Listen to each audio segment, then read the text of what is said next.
प्यारे बच्चों नमस्कार, स्वागत है आप सबका हमारे YouTube चैनल शिवकुल एक मंच पर।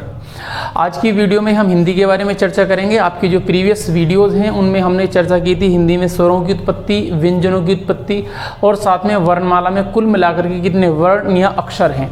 तो आज हम इसी क्रम में हम चर्चा करेंगे कुछ रे के नियमों पर कि रे किस प्रकार से जुड़ता है, किस प्रकार से प्रयोग होता है।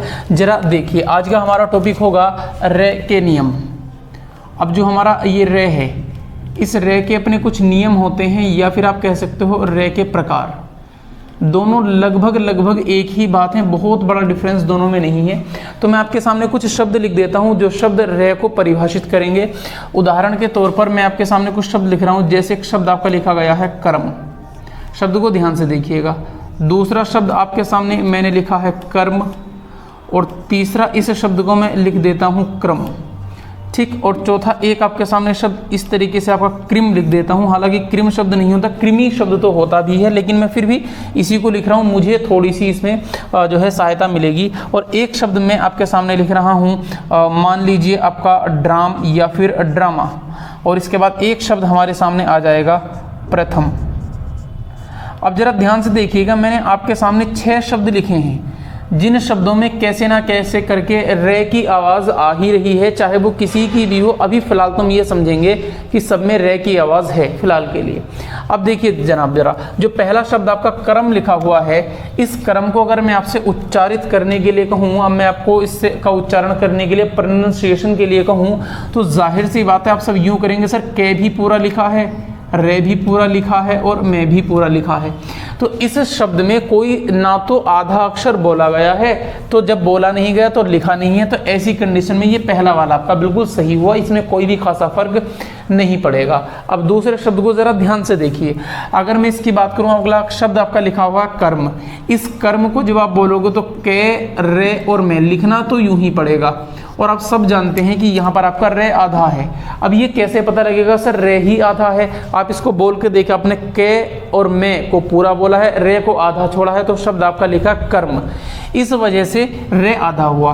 तो यहाँ से एक नियम हमारे पास एक पास होता है। नियम को बड़े गौर से समझिएगा कि रे आधा है, आधा होने के बाद आपका आगे वाले अक्षर पर लग रहा है, लेकिन बोल आपको पहले जा रहा है। तो यहाँ पर एक नियम आपका ये हो सकता है कि रे जब आधा होता है, आधा मतलब आपका शुद्ध होता है, रे जब आधा होता है तब क्या होता है, तब तो रे आधा हुआ तब अपने से आगे वाले अक्षर के ऊपर लग जाता है, तब आगे वाले अक्षर के ऊपर लग जाता है। ये देखिएगा, आपका अक्षर के ऊपर लग जाता है, और इस प्रकार के रे को हम कहते हैं रेफ। हालांकि इसके बारे में एक वीडियो अलग से आएगी जो कि हिंदी के चिन्हों को डिसाइड करेगी कि किसमें आपका कौन सा चिन्ह है, रेफ क्या होता है, पदेन रे क्या होता है, तो सारी चीज़ों के बारे में चर्चा करेंगे। फिर भी इसको रेफ कहा जाता है। तो इस रे की आप क्वालिटी समझिए, ये जहाँ पर बोला जा रहा है उससे आगे आपका अप्लाई हो रहा है या लग रहा है। अब यहीं से आपको एग्जामिनर फंसाना चाहेगा।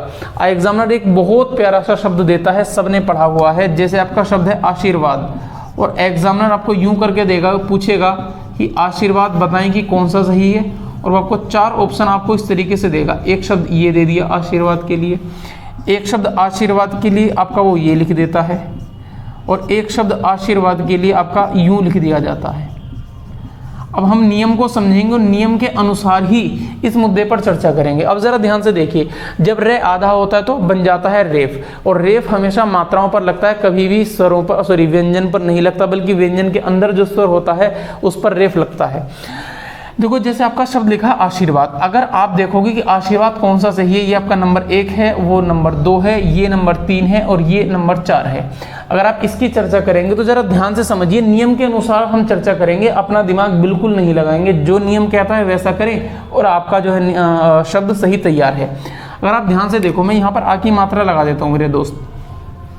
आपने शब्द बोला क्या है, मैं पहले जरा से बोलने के हिसाब से लिख लेता हूँ। आपने शब्द यूं बोला होगा, आ शी र वा और द, ऐसे बोला होगा आपने। अब पहली बात तो आपने ये है कि आपने आशी बोला है ना कि आशी बोला है, तो इसका मतलब यहाँ पर बड़ी मात्रा आएगी, छोटी मात्रा तो आएगी नहीं। एक ऑप्शन तो हम खारिज कर चुके हैं मात्रा के आधार पर, अब बाकी 3 बचे हैं। अब ध्यान से देखिए, अगर मैं 3 के बारे में चर्चा करूंगा, आपने शब्द बोला है आशीर्वाद, तो रे आपका वैसे पहले लिखा बोला जा रहा है, और नियम के अनुसार ये जहां बोला जाता है उसके बाद लगता है। जैसे कर्म, तो मैं से पहले रे बोला गया है तो मैं पर लगा है। यहाँ पर आपका आशीर्वाद रे से पहले बोला है तो आपका लगेगा वे पर। इसका मतलब यहाँ तो ये आपका लग नहीं पाएगा। इस शब्द को पढ़ोगे आपका लिखा है आशीर्वाद, क्योंकि रे यहाँ है तो उससे पहले इसका उच्चारण करना पड़ेगा। अब यहाँ की बात करोगे, अगला आपका शब्द है आशीर्वाद। अब आप देखेंगे इन दोनों में क्या डिफरेंस है मेरे दोस्त। इनमें डिफरेंस ये है, यहाँ पर जो वे रे है वो आपका वे पर लगा है, और यहाँ पर जो आपका रे है वो वे की मात्रा पर लगा है। ठीक है, अगर इस बारे में हम चर्चा करें तो आपका रे कहाँ पर लगेगा, तो रे हमारा लगेगा वे पर तो लगेगा नहीं, क्योंकि आपका रेफ बन चुका है या मात्रा के तरीके से आपका कन्वर्ट हो चुका है, बदल चुका है। ऐसी स्थिति में ये आपका लगना चाहेगा वे की मात्रा पर, तो ये भी हमारा गलत हो जाएगा और ऑप्शन नंबर हमारा डी सही होगा। तो अब बात आएगी, इतना डीपली एग्जामिनर क्या पूछेगा। एक्चुअल में एग्जामिनर ये डीपली नहीं है, हमारे लिए इसलिए डीप हो सकता है हमने इस नियम को बहुत सही तरीके से नहीं पढ़ा या बहुत ध्यान से नहीं पढ़ा। मैं वही तुम्हें कर रहा हूं। ध्यान से देखिए, ऐसे बहुत सारे शब्द मैं आपके सामने लिख सकता हूं मेरे दोस्त। चलो देखो, मान लो जैसे मैं आपको एक शब्द देता हूं लिखने के लिए, अंतरराष्ट्रीय। हम नॉर्मली अंतरराष्ट्रीय को यूं लिखा हुआ देखते हैं। अब आप अपने आप चेक करेंगे, मैं आपको केवल थोड़ा सा हिंट दूंगा। आपने शब्द देखा है पुनर्विलोकन, ये शब्द आपका बहुत फेमस है ना, जुडिशियल रिव्यू, न्यायिक पुनर्विलोकन, आर्टिकल 13। मान लीजिए जैसे कि आपने एक शब्द लिख दिया है पुनर या पर्वतपदीय शब्द, पर्वतपदी में तो आपका आएगा नहीं, अंतर पर्वतीय शब्द लिख लिया जाएगा आपका, अंतर पर्वतीय। जरा ध्यान से देखो इन तीनों शब्दों को, क्या तीनों सही हैं या तीनों गलत हैं, या फिर कौन सा सही है कौन सा गलत है, चेकिंग करनी है। आपने शब्द बोला है इंटरनेशनल, मतलब कि हिंदी में अंतरराष्ट्रीय। अब जरा ध्यान से देखो मेरे दोस्त, जब आपने बोला होगा अंतर और राष्ट्रीय, आपने यूं ही तो बोला होगा। इस कंडीशन के हिसाब से जो आपका रे है ये यहाँ पर बोला जा रहा है, रे की साउंड रा से पहले है और साउंड जहाँ पर होगी उससे आगे लगेगा, तो ये आपका आ पर लगेगा ना कि आपका रे पर लगेगा। तो ये तय पर ना लग करके रे पर लगेगा और रे पर भी रहेगी मात्रा पर।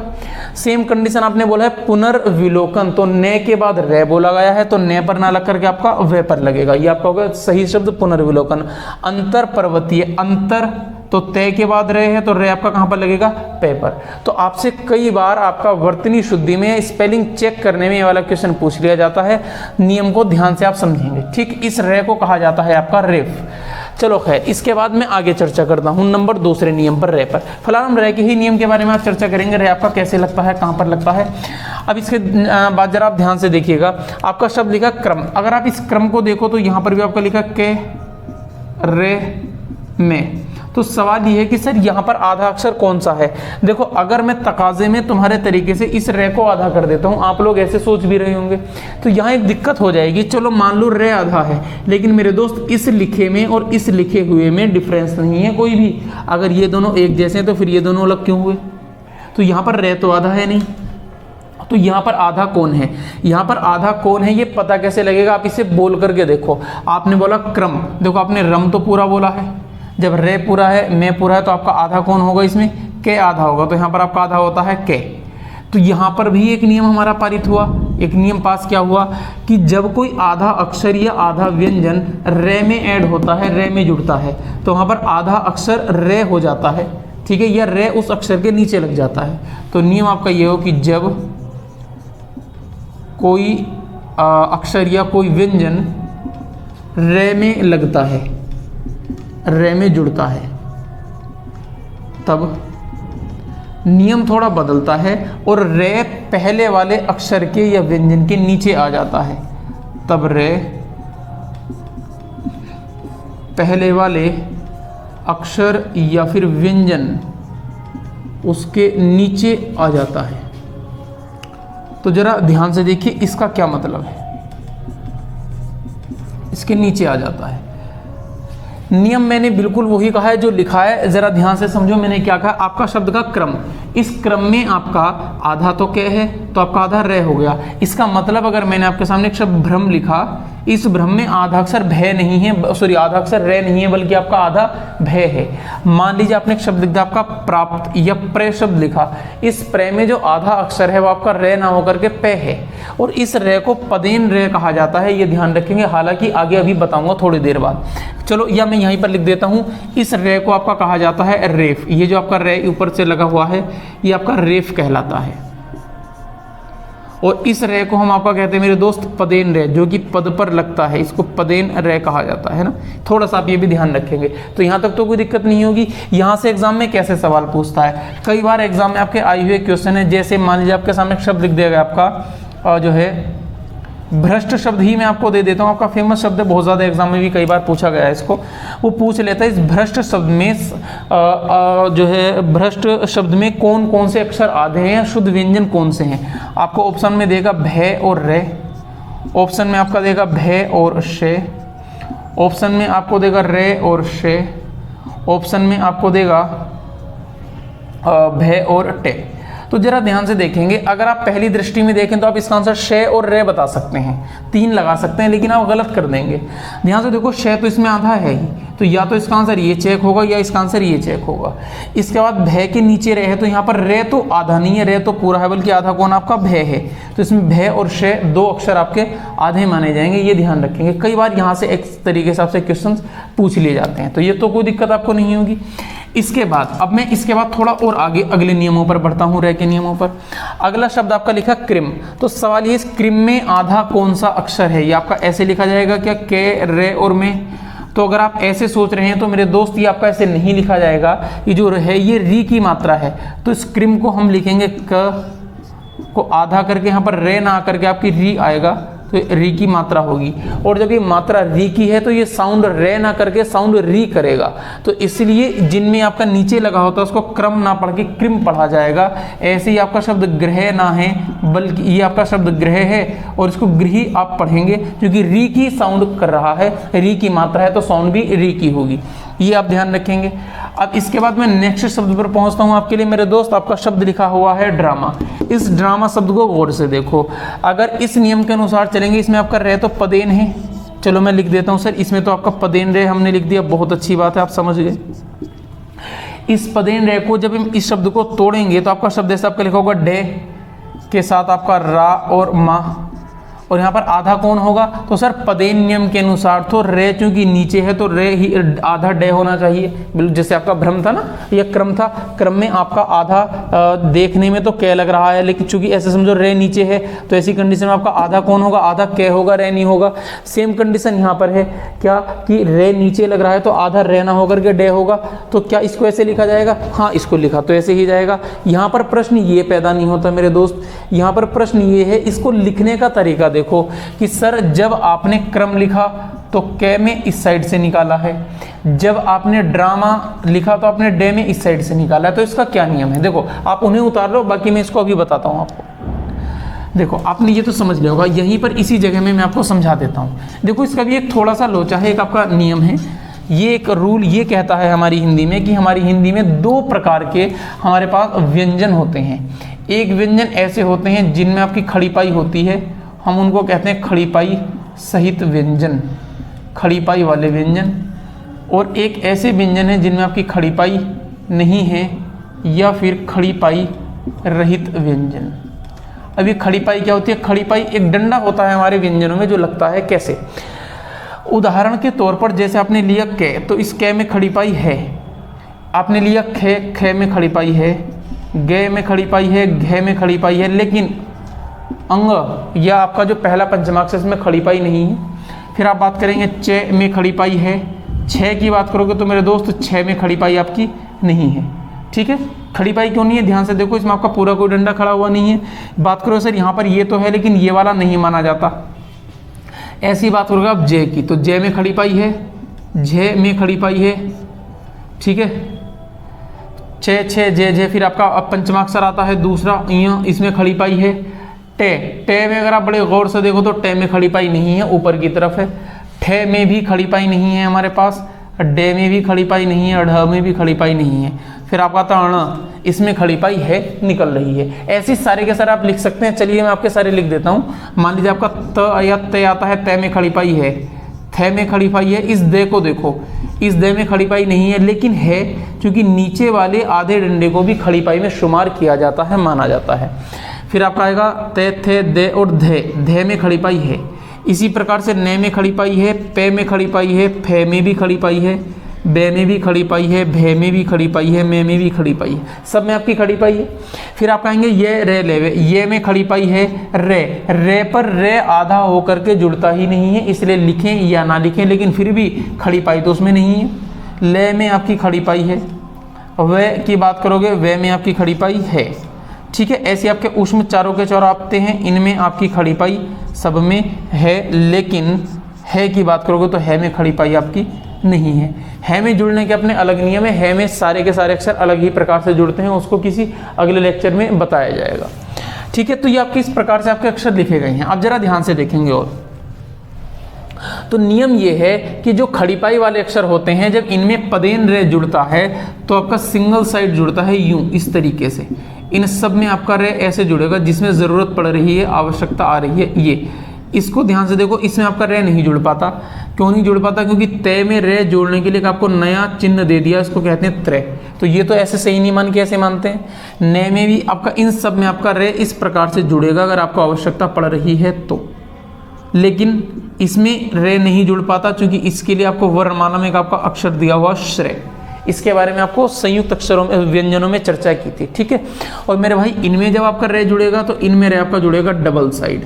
ये द्विपदेन होता है, वो आपका जो है एकल पदेन होता है। यहाँ पर इन रे को और है को छोड़ दो, इसको मैं आगे बताऊंगा अपने आप जहाँ पर मुझे इसके बारे में चर्चा करनी होगी। ठीक, ये हुआ।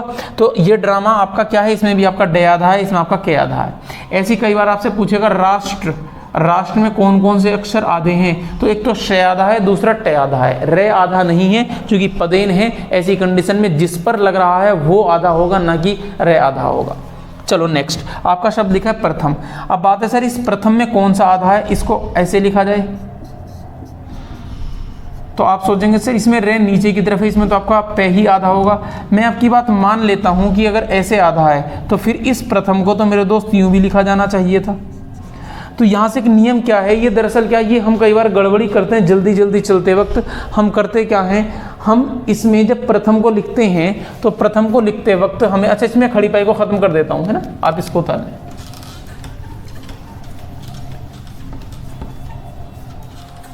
जैसे हमने मान लीजिए पे में रे जोड़ा, तो पे में रे जोड़ने के लिए हमको इसको यूं लिखना पड़ेगा प्रे।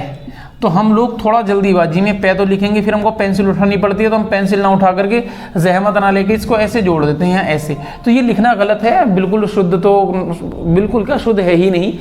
जैसे आपका जो टंकण है, जो आपकी टाइपिंग होती है, टाइपिंग में कंप्यूटर या आपकी मशीन टाइपराइटर्स वो हमेशा इसको इसी प्रकार से लिखते हैं, उनमें आपका फीड है। तो ये आप कृपा करके आप इसको ना लिखें।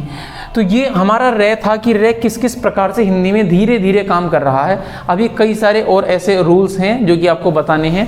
तो फिलहाल की वीडियो में तो हम इसी मुद्दे पर चर्चा करेंगे। नेक्स्ट वीडियो में हम हिंदी के जो वर्णमाला के स्पेशल चिन्हों के बारे में चर्चा करेंगे, और उसके बाद हम देखेंगे स्वर, व्यंजन, अक्षर, मात्रा, इनकी सबकी परिभाषा क्या है। यहाँ से भी कई बार मात्राओं से भी प्रश्न बन जाते हैं। तो खैर फिलहाल इस वीडियो को देखने के लिए आपका धन्यवाद, और बहुत जल्दी अगली वीडियो के साथ आपसे मुलाकात होती है। तब तक के लिए वीडियो देखते रहें, अपनी पढ़ाई लगातार जारी करें।